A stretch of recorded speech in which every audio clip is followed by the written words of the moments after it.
Review sa editor, cartoon ninyo. So, ang topic nito is, feeling ko lang ay AI. Bakit feeling ko lang? Dahil wala naman nakalagay na AI. So, pwede naman, at least na-gets ko paano kung yung taong titingin ng cartoon mo is wala siyang idea talaga sa mga AI or symbols ng AI, so may gets niya ba? So, for me, suggestion ko, pwedeng i-guide natin kung tungkol saan, di ba? So, kahit label lang na AI, pwede na yan. Pero ako kasi gets ko kagad. Siyempre. So, effective din naman, di ba? So, it's up to you kung gusto mong lagyan ng AI. Pero for me, baka may mga hindi alam na AI yan, di ba? Baka isipin lang Roblox, di ba? So, yan. Pero for me, okay naman. Sige. Okay. So, ano ba yung mga elements na nandito? Yan, isang estudyante na yung utak niya nakabukas tapos may USB. Diba? May USB cord. Tapos yung USB ay may label na kaalaman. So, knowledge. Tapos ito yung robot. Diba? Okay. So, yun. So, parang yung robot, nagbibigay siya ng kaalaman dun sa estudyante. So, for me, okay naman. Creative naman yung gusto niya mangyari na concept.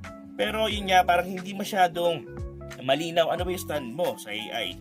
Yung kaalaman, ano ba? Positive ba para sa'yo? Negative ba? Kasi dito, yung mukha, hindi ganun na-emphasize masyado kung ano ba, pabor ba siya? Or ano ba, ayaw niya ba? Yung mukha din ng robot, di ba? Parang wala talagang emosyon. Although, it's robot naman. Sige, bibigyan natin yan. Okay naman, di ba? So, yun yung sa akin siguro, okay naman. Siguro dagdag mo lang emosyon para pakita mo talaga kung ano stand mo dun sa AI. Kung negative ba para sa'yo or positive. Para malinaw na malinaw lang. Kasi yun na tinitignan sa editor cartoon, dapat malinaw yung stand mo. Okay? So, may mga feedbacks pa ba? Yun nga sa concept, okay naman. Balance naman. Ito paano? Or sana binaba mo. Yan dito. Diba? Para mas balance. Tapos sinusog mo dito. Diba? Para talagang balance. Mga rule of thirds.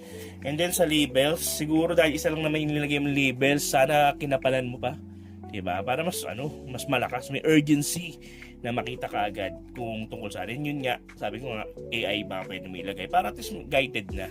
Talagang yun yung topic. Okay? So technicals, may style ka naman. Nakita ko naman. Okay naman yan. Pero kung kaya mo pang improve, mas better. And then sa shading, sa hatching mo, yan, okay naman. May dating naman. Siguro sa details yan, kung kaya pang ma-improve yung details, okay lang. Sa ethics, wala naman tinamaan masyado. O ano pa ba? Kayo, ano sa tingin ninyo? Ang kulang or masasuggest ninyo, i-comment nyo sa baba. Let's go na natin. So, for me, yung concept,